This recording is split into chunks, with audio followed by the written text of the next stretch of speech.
Are you still sleepy? It's good to be back. Thank you for those people who have met us at the airport. This is now the third week that we have been away from home.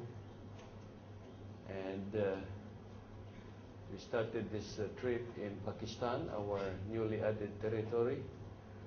It's a very interesting country. And Dr. Lee, they are waiting for you.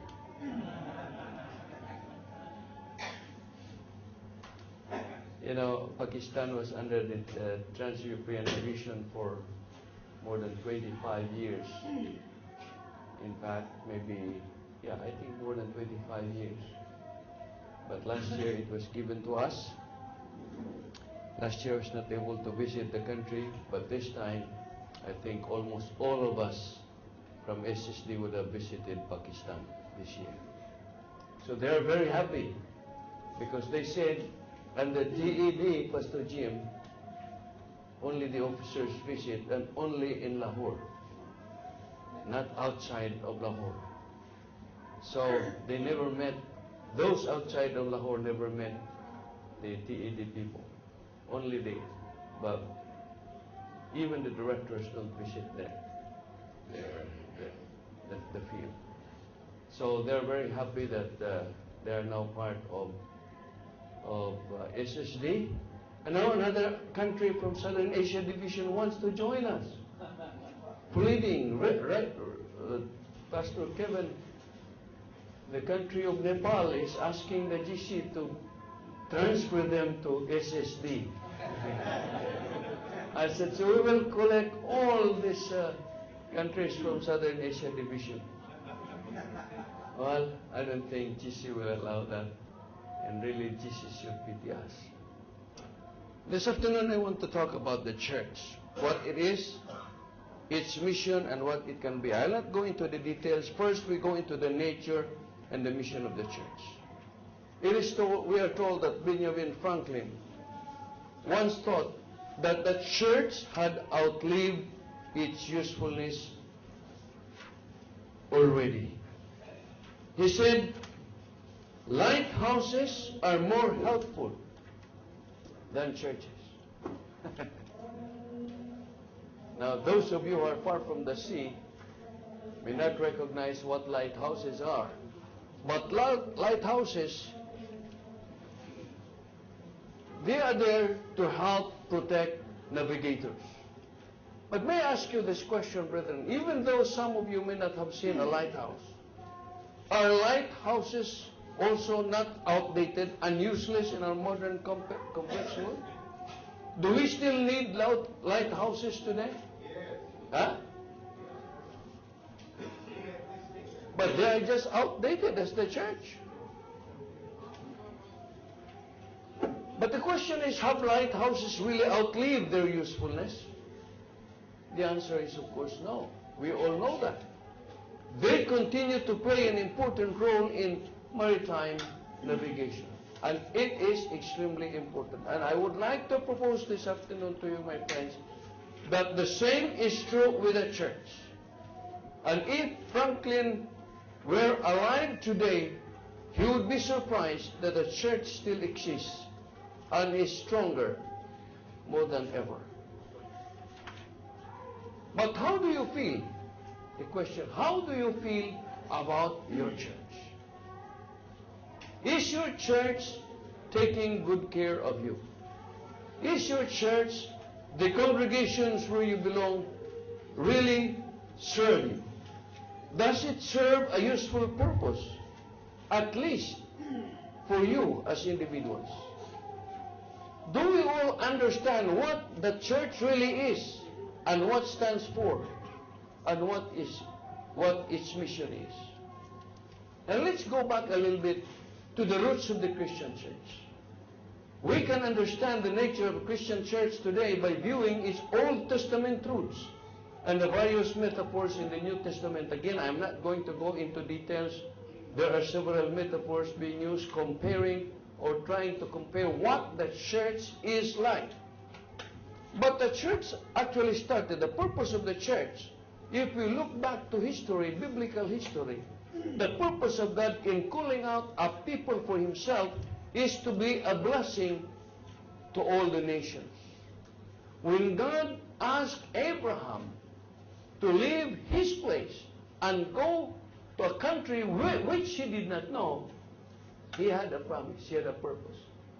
And he had a promise even though it took years before the promise of God was fulfilled in the life of Abraham. It took years, but there was a promise, there was a purpose for God calling out Abraham from among his people. This is to be a blessing to all the world, to show God's love to the world. It is to be, the church is to be the guardians and preservers of the truth of God to the world. Prophets and Kings, page 15. It is unfortunate, however, that these people of God in the Old Testament times later became involved in idolatry, just like the other nations around them. They were involved, they became isolated, they engaged in nationalism, they had pride and self-centeredness among themselves. They thought that they were a special chosen people of God, and therefore they are separate and they should not be mixing with other peoples, when in fact it was God's purpose that they should go out and mix with the people of the world so that they can be a blessing to the peoples. These are the very sins which God hated among the heathen, and which they were supposed to eliminate through their example. God's people, however, failed to fulfill their mission. In the New Testament, Christ, the rejected Messiah, brought up a people from among the Jews and the Gentiles.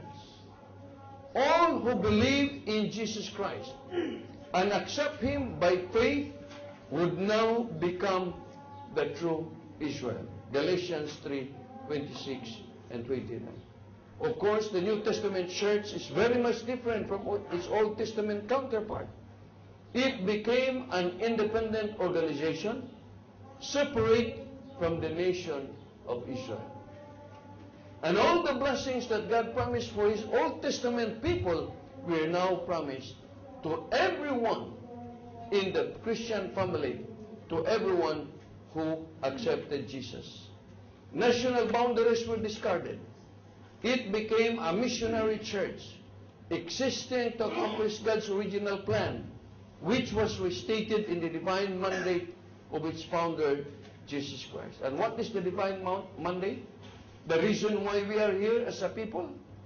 Matthew 28:19, to make disciples of all nations.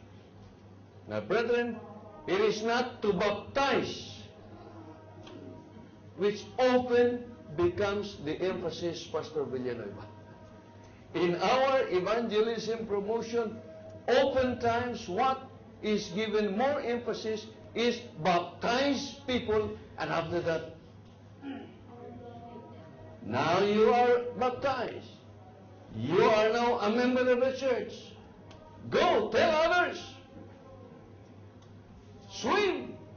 It's like, appointing officers in the missions, Pastor Jim. No training, no orientation. No.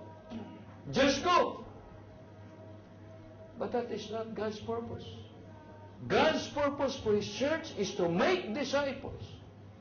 And I think Pastor Villanueva talked to you about making disciples.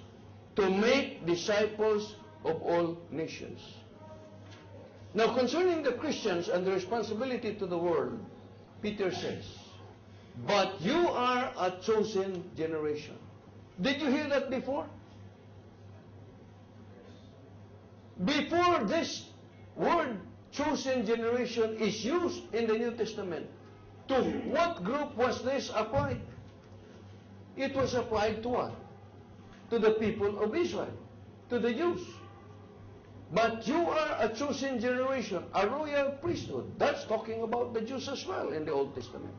A holy nation, his own special people. And what is the purpose? That you may proclaim the praises of Him who called you out of darkness into His marvelous light, who once were not a people, but are now the people of God, who had not obtained mercy, but now have obtained mercy. What is the purpose of calling out a people for Himself? That you may proclaim the praises of Him who called you out of darkness into His marvelous light. We are to become a blessing to the people around us today. Thus the Church of God established on the earth.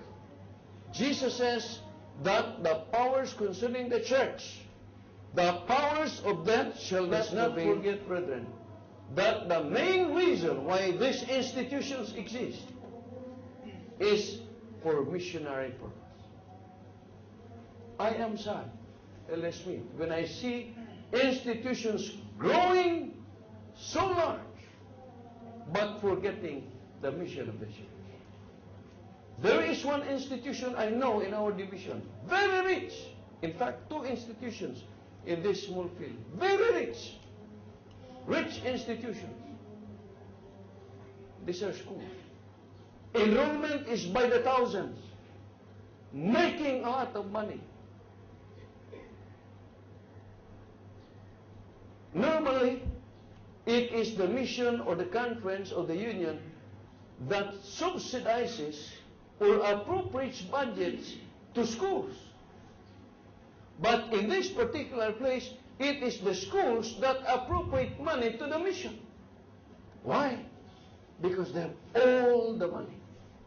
One day I visited one of the schools. Enrollment at that time was more than 3,000. But you know what is the population of Seventh-day Adventists in that school? Only 4% are Seventh-day Adventists. All the rest are Muslim Buddhists. And even among the faculty, 60% are non-Christians.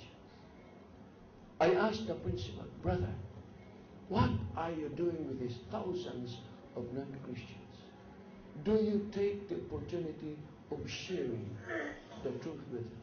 And you know what was his response? Direct to the point, straight. He said, Pastor, that is not our mission. That is the work of the church, Pastor.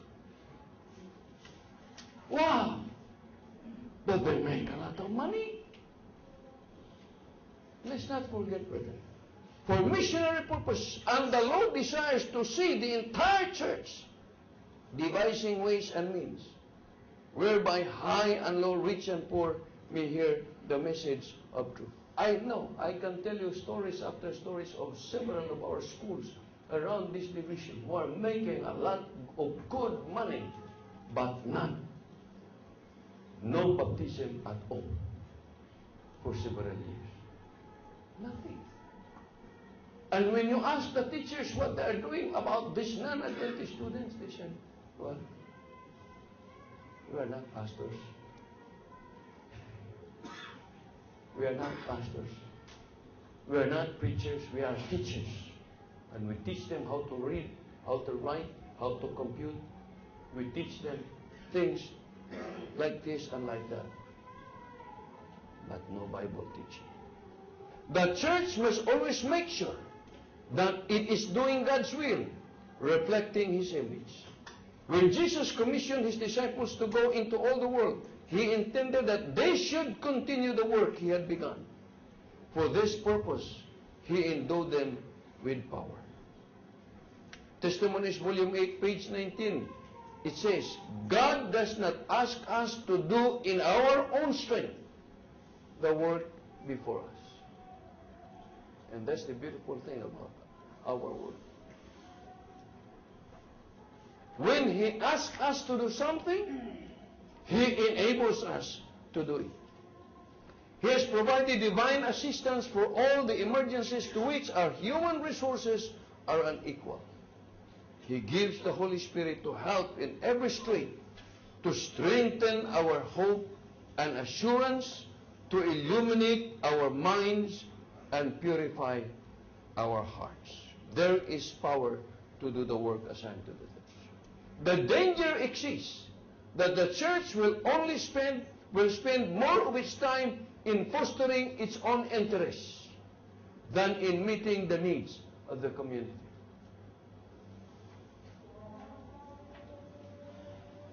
That it is interested in statistical growth than in witnessing.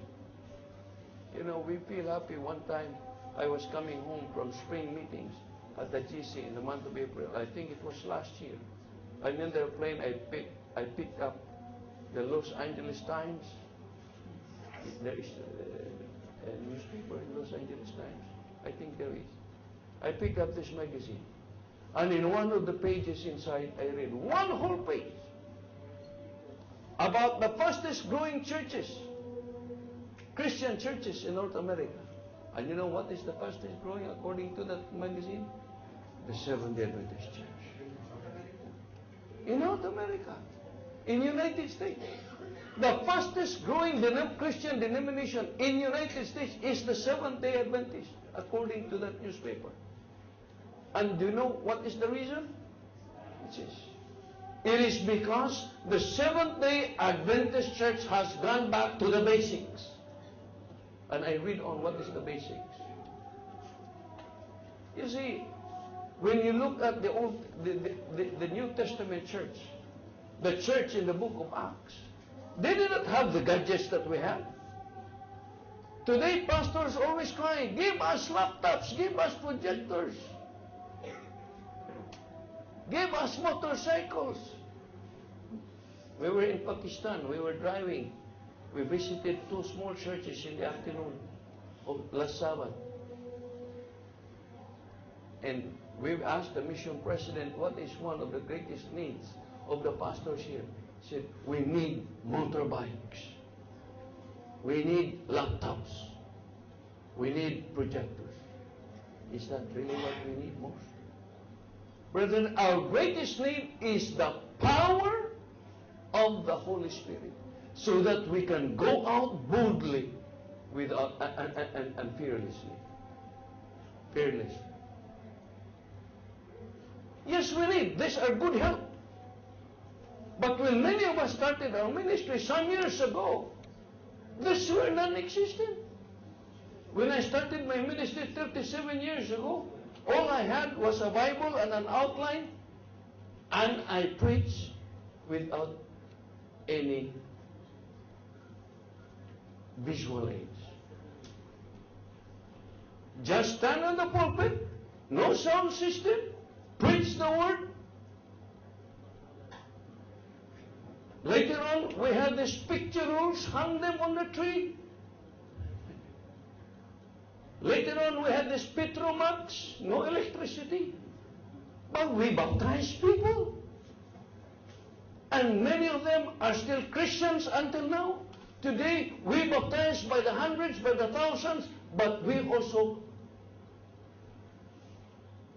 hundreds and by the thousands also leave the church.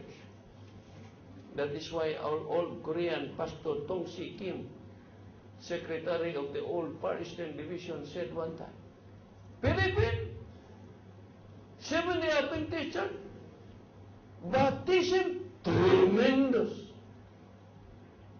But apostasis, tremendous also. All we like is statistics. I feel so happy when I read today that now we have already 1.2 million baptized Seventh-day Adventists in our division. Because we went back to 831 something when we had this membership audit. But now we are back to 1.2 million. We praise God. But the question is, how is the spiritual standing of this people? We should not only be interested with this statistical growth. We should not only foster our own interests, but rather meeting the needs of the community. It is dangerous that the church will be spending more money on buildings and facilities than on preaching the gospel. Is it possible, brethren? Oh, we would like to compare ourselves with the Mormons. Beautiful churches everywhere. I tell you, if you go to the Philippines, there are two denominations in the Philippines that compete with each other when it comes to church buildings. The Mormons and the Iglesia Ni Cristo. Wow! Beautiful temples, beautiful churches. But the Seventh-day Adventist churches, one time I was riding in the boat, and I heard two people talking. I went to the prow of the boat. It was a 4-hour trip. And I went and approached them. They were talking about the great controversy. One was a writer. He was writing a drama for the radio. He was a radio man. He was writing a drama for the radio of his radio station. And when he knew I was a Seventh-day Adventist preacher, he said, "Can you tell me what is your view of the great controversy?" So I had the privilege of sharing with him about the great controversy and the story of redemption. Wow, they were listening very carefully. And then another man came later in our conversation. And after our conversation, this last person who joined us, he said, "Sir, may I ask you something? I hope I won't offend you. I have been around the country and I noticed that Seventh-day Adventists, they build churches everywhere, but never finish their buildings." And that is true. That is true. If you go everywhere, if there is a building that started, maybe a chapel or a church that is not finished, it's most likely it's Seventh-day Adventist chapel. Not finished. Sometimes we spend more money on buildings and facilities than on preaching the gospel. The president of the Northern California Conference, my good friend, Pastor Jim, what's his family name? Yeah. He went to our union and conducted an evangelistic meeting. And we took them to the churches in the village. He and his wife. And he said, "Oh my, I wish our people in North America could see these churches, these church members. They're there the whole day, from morning until sunset. They are there inside their chapels. No walls, just posts, roofing, and dirt floor. That's all they have." But Pedersen, yes, Elder Pedersen, Deborah Pedersen, his wife said, "If our churches in America were like this, maybe more people will attend the churches also. But our churches are air conditioned. They have heater when it is winter time. They have air conditioned when it is summertime. And yet, how many people are coming?" I'm not trying to criticize, brethren, but the point is, let us not forget that we have a mission. When this is the case, it becomes an institution, but it fails to be the channel of God's activities. Is our church today spending energies on serving the community? Or is it more concerned about building up its own self-image? Or do we get the impression that some churches are more concerned about being large, prestigious, and influential?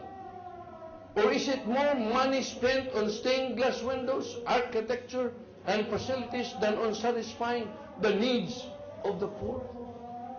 Go back to the New Testament church, brethren. What did the church members do? The rich people sold their lands, their properties, and gave the money to the church and provided for the needs of the church members. I wish we could do that today. Some people say, "Pastor, that's communism." Sometimes there is something good in that. I think these churches want to ensure the right to exist, to engage in political programs and to be much in the public eye. But on a fellowship, they are cold and forbidding, open only to the rich and to the well-favored. Testimonies, Volume 4, page 72, Sister White says, we cannot be happy while we are wrapped up in our own interest for ourselves.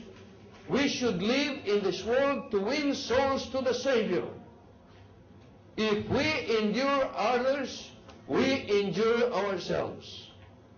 If we bless others, we also bless ourselves, for the influence of every good deed is reflected upon our hearts. If we are to be the true church of God today, we cannot escape from the responsibility of letting everyone know that Jesus saves and that He is coming again soon. We must all be involved, young and old, rich and poor, everyone. This is what the early Christian church did. The more they were persecuted, the more they preached. The more they were scattered, the more the gospel spread. Maybe we need more persecution today, so that the gospel will spread more, just like they did in the early Christian church. Because there is no persecution, we become so complacent, brethren. Satisfied. Anyway, there is nothing that seems to be troubling us. In my country, the Philippines, the fastest growing union is South Philippines. Why? Because of the rebel movements. The Muslims are there always fighting each other, fighting the Christians. The communists are there fighting in the villages. And so people are accepting the Lord Jesus Christ. And the Seventh-day Adventist Church is preaching here and there. If they cannot preach to public evangelism, now they have 5 radio stations covering the whole of South Philippines. Now they are going to put up also 5 television stations all over the South Philippine territory. And the brethren are giving money for these projects. Where we cannot hold public meetings, the airwaves is broadcasting the good news of salvation. We need to preach the gospel. Last year, South Philippine Union Conference baptized close to 40,000 people. More than half of our baptism in 2012 in the Southern Asia Pacific region. Of course, we will never compare Bangladesh. We have a different environment here. We cannot compare with South Philippines. But what I'm trying to do is, let us do what we can do under the power of the Holy Spirit and the influence of the Holy Spirit in sharing the good news. At Antioch, they preached not only to the Jews, but also to the Greeks. So that Luke commented in Acts 11:21, the Lord's hand was with them, and a great number of people believed and turned to the Lord. The Christians concerned today must be the same as that of the early church. We must all be ambassadors for Christ. We are the agents God must use for reconciling the world to Himself. Today, it seems that the work of witnessing and evangelism is left to individuals who are specially trained for the task. Pastors and evangelists are left to do this work, and the rest of us come to church each Sabbath and do nothing. Somebody called the church members as Pew Warmers Association. Pew Warmers Association. Go to church, sit down. When it's time to sit, stand when it's time to stand, sing when it's time to sing. After that, leave. Finished. Church is finished. And what is worse, in many parts, brethren, we have just become like Protestants and Catholics. After church, go to the market, go to the stores. I've seen Seventh-day Adventists doing that. Buy things. They have gone to church early in the morning. The rest of the day, they do the daily chores of life. Yes, they worship on Sabbath because they believe that the 7th day is the Sabbath. But after worship, they are on their own business. Back to normal. Today, unfortunately, it is happening. Tudor Carset's former GC Vice President said in his book, Principles to Ponder, too many Seventh-day Adventists are joining the PWA, Pew Warmers Association. It is so easy to just sit, absorb the sermon, and go stale, doing nothing. Whereas we could freshen our experience by endeavoring to bring someone to Christ. And somebody made a new meaning for the acronym SDA. Sitting down always.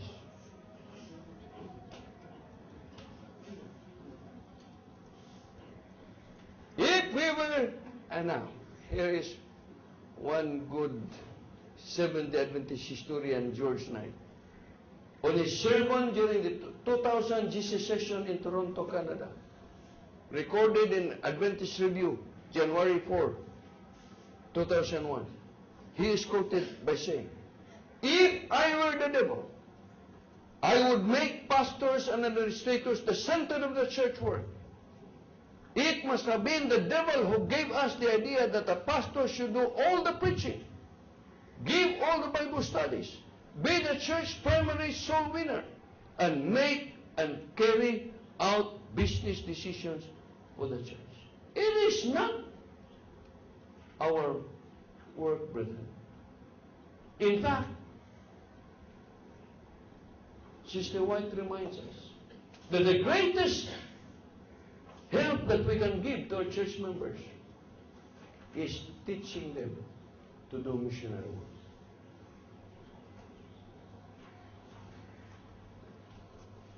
But many of us are satisfied as long as we can preach beautiful sermon on the Sabbath. That's all. Pastor Smith here is pastoring one of the fastest growing congregations today in southeastern California conference. He is a good preacher. He gives Bible study. But he does not do it only by himself. He involves church members. And that should be a responsibility as well. One time, when I was pastoring this large church in Cebu City, I noticed that there was a leak on the roof of our church. So I took a bamboo ladder and went up to repair the leak. Did it myself. And one Korean student passed by and saw me up there on the roof of the church. And when he saw me up there, he beckoned to me and said, Pastor, come down, come down. And I went down. And he told me a story. When he was in Korea, he was a history teacher. And so he told me a story about a general who was always leading his army. But one day the general was dead. Now they have no more leader. Every battle he was there on the front line. But now there was no more general. He was dead.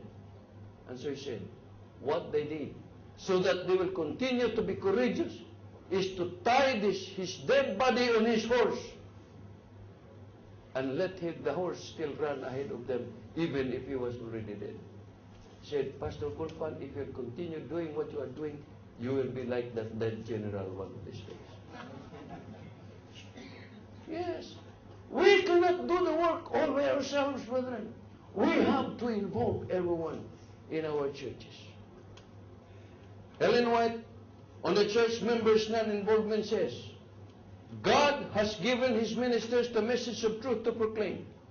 The ministers have been seeking the hidden treasure and have been opening up the caskets and letting the jewels of truth shine forth.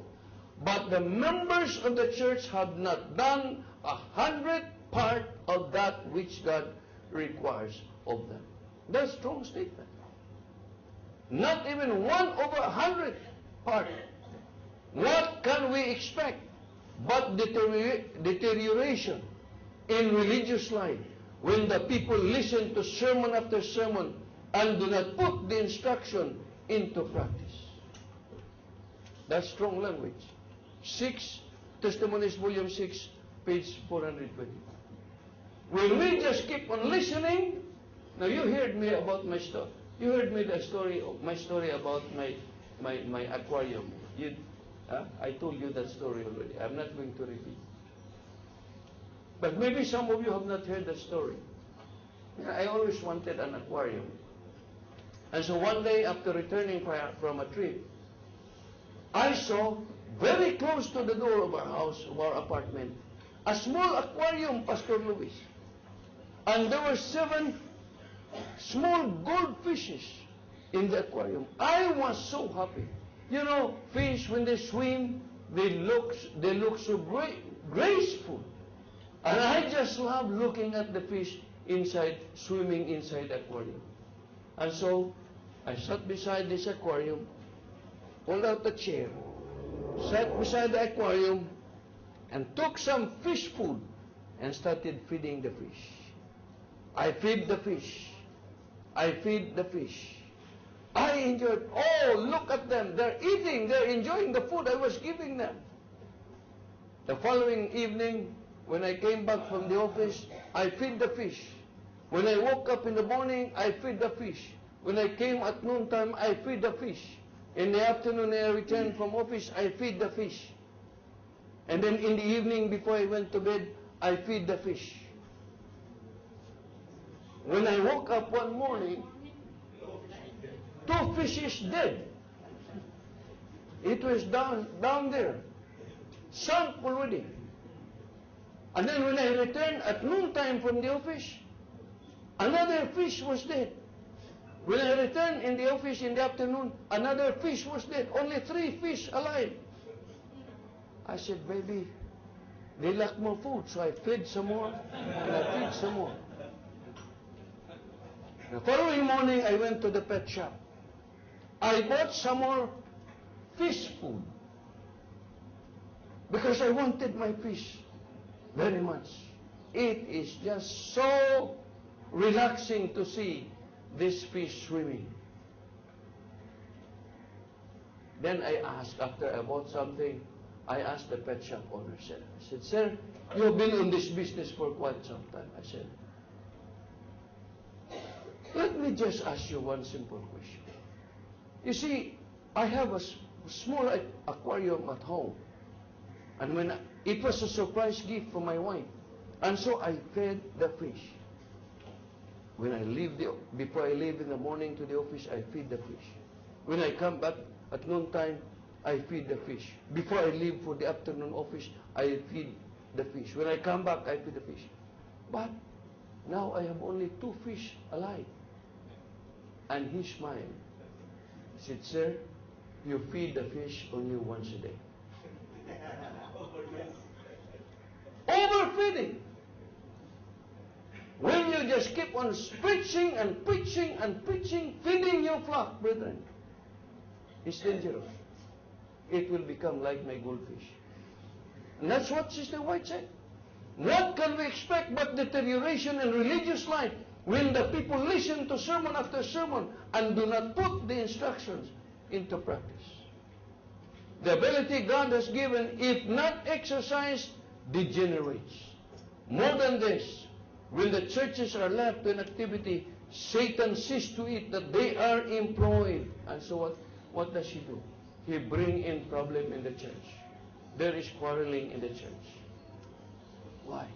Because they are doing nothing outside. Yeah. Is this happening, brother?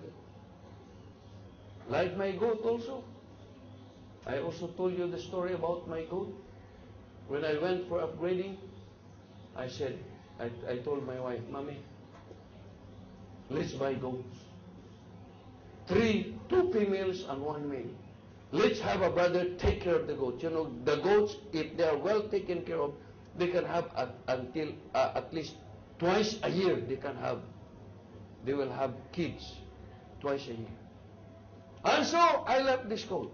I was hoping in 2 years, while doing my masteral work at Philippine Union College, by the time I come back, I would have plenty of goats already. Make the long story short, fast forward. I came home from upgrading. As soon as we were settled in our apartment behind the hospital, where I was asked to serve as hospital chaplain. I visited the brother, and I saw one goat pasturing, feeding. Wow! And I saw that the belly of the goat was so big. And so I said, Brother Chupis, I'm so happy our goat is pregnant. And Brother Chupis said, no, Pastor, that's not pregnant. That goat is sterile already. I said, what about the other goats? He said, the male goat is dead. It died during the typhoon. The other female goat died when it was delivering a kid. Too fat. And so I said, did you say this goat is sterile? I thought it's pregnant because it has a very big belly. No, that's sterile. That will not have any kids anymore. And so I said, so what shall we do with this goat now? He said, we have to butcher it. That's the best that we can do.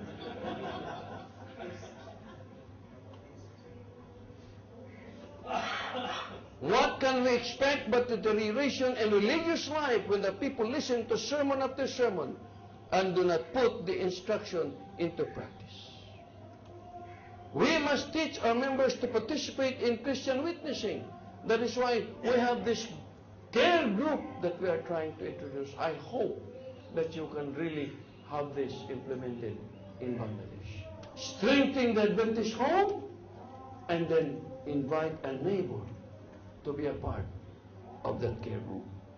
We must teach our members to participate in Christian witnessing. We must revive the missionary spirit in our churches. Every member should study how to help toward the work of God. And the Christian church has a special reason for being concerned about the preaching of the gospel into all the world. What is that special concern? Jesus cannot come until this work is complete. You want to stay here some more? In this very chaotic, troubled world?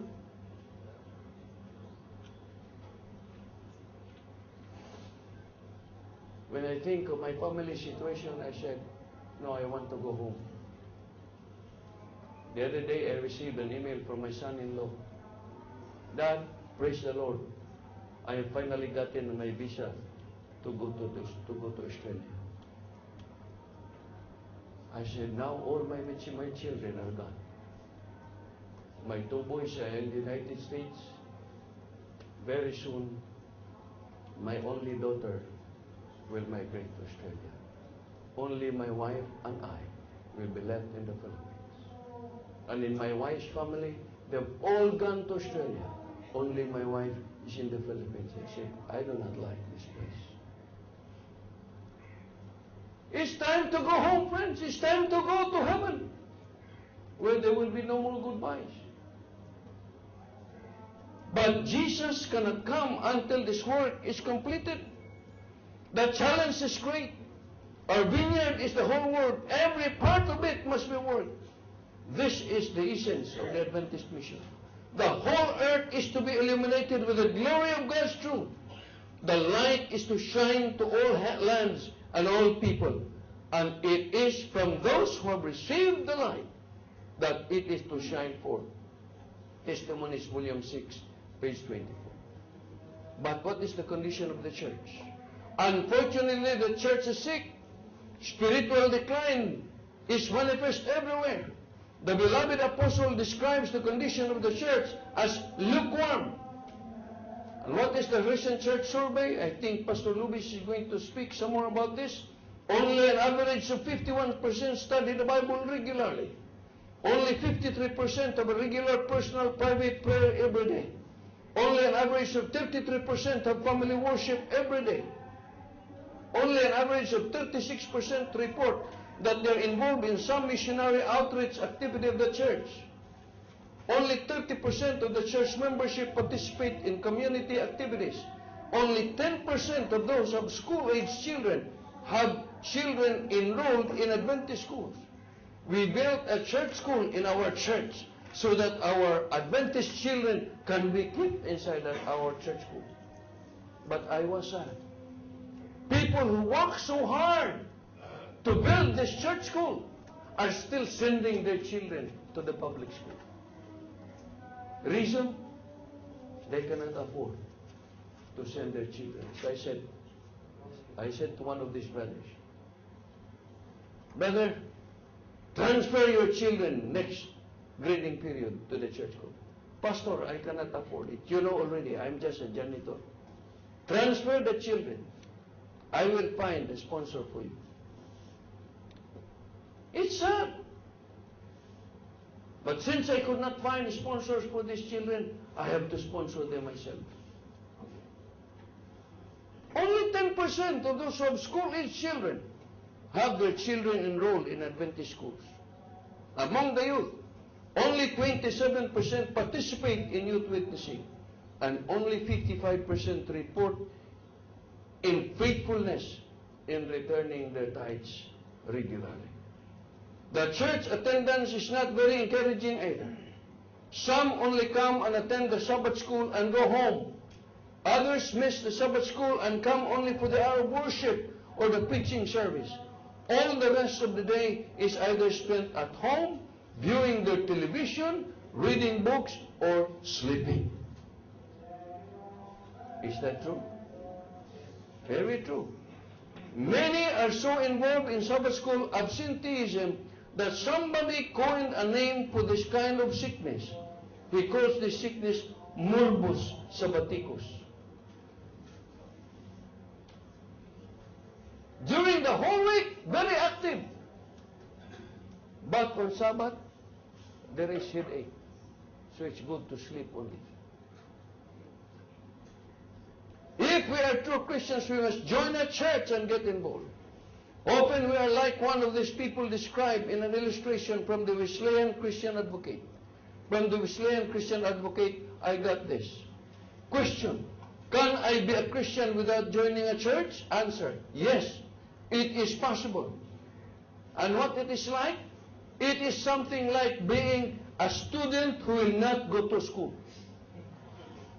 It is like a soldier who will not join an army, a citizen who does not pay taxes or vote, a salesman with no customers, an explorer with no base camp, a seaman on a ship without a crew, a businessman on a deserted island, an author without readers, a tuba player without an orchestra, a parent without a family, a football player without a team, a politician who is a hermit, a scientist who does not share his findings, a bee without a hive. How about that kind of a Christian?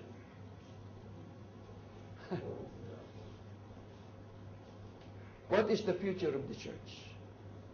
Thus we see the church struggling heavily under the shadow of sin. Yet there is hope, my friends. God has a remedy. We can still avail of it. And the assurance to us today is beautiful. In spite of the shortcomings and the failures of the church, we are assured. Testimonies, volume 6, page 42, we are told, nothing else in this world is so dear to God as His church. So let's not be discouraged, fellow leaders. Nothing is guarded by Him with such jealous care. Nothing so offends God as an act that endures the influence of those who are doing His service. There are people who are trying to discredit the church, discredit the leaders of the church. Nothing so offends God as an act that endures the influence of those who are doing His service. He will call to account all who aid Satan in his work of criticizing and discouraging. That's a strong statement, brother. And some of us criticize each other. It is easy to find fault, and the critics of the church are legion. Some find fault with prophetic interpretation, others find fault with the leadership, some want to change policies, while others do not want to make any changes at all. It is unrealistic to think that the church has no faults. But it is also clear that a purely critical spirit have never reformed the church. Rather than point to people, we need to point to the truth. Not to find fault with practice, but to indicate a better way of doing things.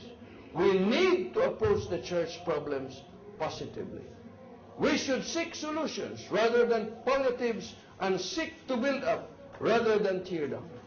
And perhaps the best spirit we can show is to recognize that for the most part, we are responsible for the problems that exist. We must therefore plead for God's mercy.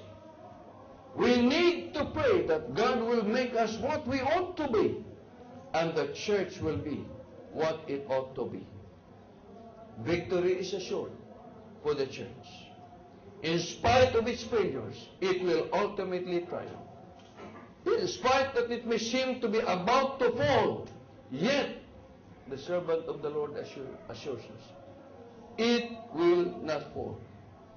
It will safely anchor on the shores of the heavenly Canaan when the journey is over.